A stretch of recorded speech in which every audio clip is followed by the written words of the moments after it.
Some of you may think it's just about knowing where the first aid kit is so that you can find the band-aid. But really it's all about knowing about keeping your environment safe from clutter and from danger. So if we look around the office, we can see all sorts of things that are potential hazards here. We've got boxes with sharp edges that have been left in passageways. We've got rubbish that is easily placed somewhere where somebody can trip over it. We've got power cords that are going absolutely everywhere and easily can get somebody tangled up. So what we really need to do is, in any office environment, look at the passageways, look at where people are actually working, and make sure that our environment is actually safe from all sorts of hazards.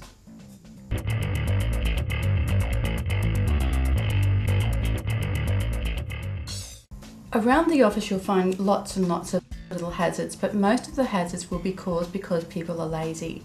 So putting your chair in after you've risen, making sure that you clear things away from the walkways so that you don't trip over them, making sure the cords are placed out of walkways and taped if necessary so that they don't sort of work their way in, making sure that the floor surface itself isn't damaged. It's not to be frayed or have anything there to trip over. All of these things are fairly common sense, but we tend to perhaps ignore them.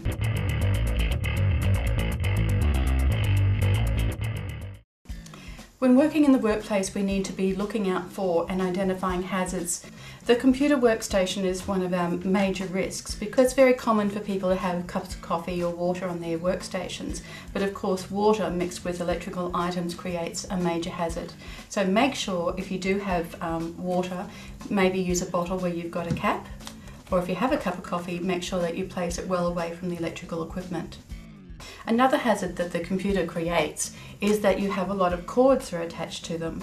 So with those cords, make sure that they are placed right at the back of the desk, but importantly underneath the desk where your feet are. Make sure that the cords are secured, perhaps hooked out of reach of your feet. Sometimes people put things on top of the computer, so you must be aware that you can't cover the fans of where the computers are drawing their air in. This is bad for the computers, but it's also a fire hazard. It's very important that we make sure that the drawers are also closed as soon as we have finished using them, because as we rise from our chairs and rush away, it's very easy to trip over them. Usually the hazards that are in the workplace are as a result of us being lazy and just inattentive to what we're doing.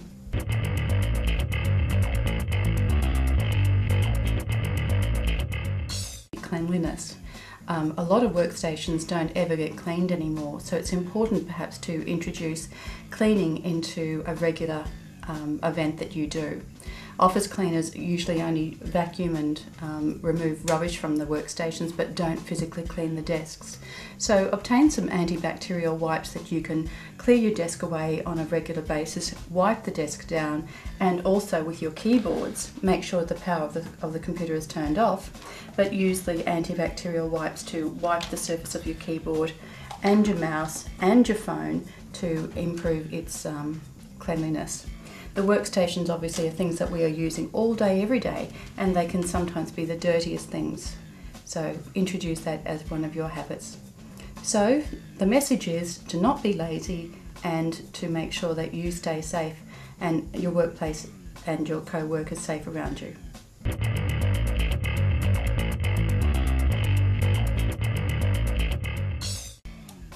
So that you really get the picture that the office can be a dangerous place, we want to share some scenarios with you. Now, they may make you laugh, but in reality they are quite dangerous. So let's take the story of the person who likes to stand on the office chair to get down the Christmas decorations, but they can't find the ladder. So what they do is they take the typical typist chair and it swivels. So as they climb up on the typist chair, the chair spins around and they fall down.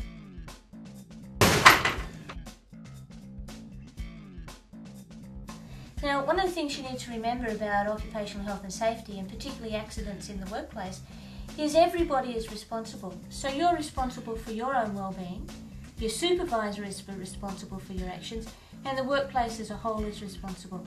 So everybody needs to take a part in making sure that the workplace is a safe place. Here's another scenario.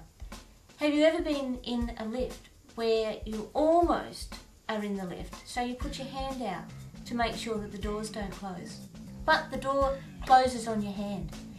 We had a student once who had the top of their finger squashed in the elevator, so be really careful about where you're putting your hands.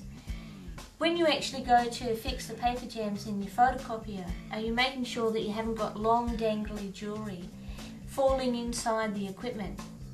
Once there was a young girl who had long blonde hair and she was fixing a paper jam in a photocopier. She bent over the photocopier to fix the paper jam. Her hair actually went into the mechanism and got twisted around the mechanism. Unfortunately, when the technician came, his only alternative was to cut her long blonde hair off.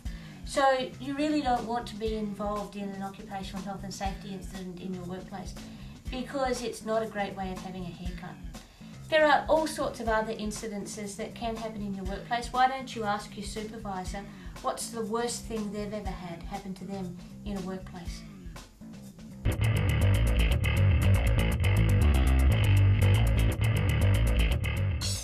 Where is the first aid kit? Who's responsible for restocking the first aid kit, and what is in the first aid kit? You will notice that there isn't a lot in there, because really if there is an incident you need to call an expert. So if there is an issue in the workplace where medical attention is needed, make sure that you call the ambulance. Talk to your supervisor and find out what is the procedure that has to be followed within your workplace. Find out what the fire and evacuation procedures are, know where all the exits are, know where your fire extinguishers are.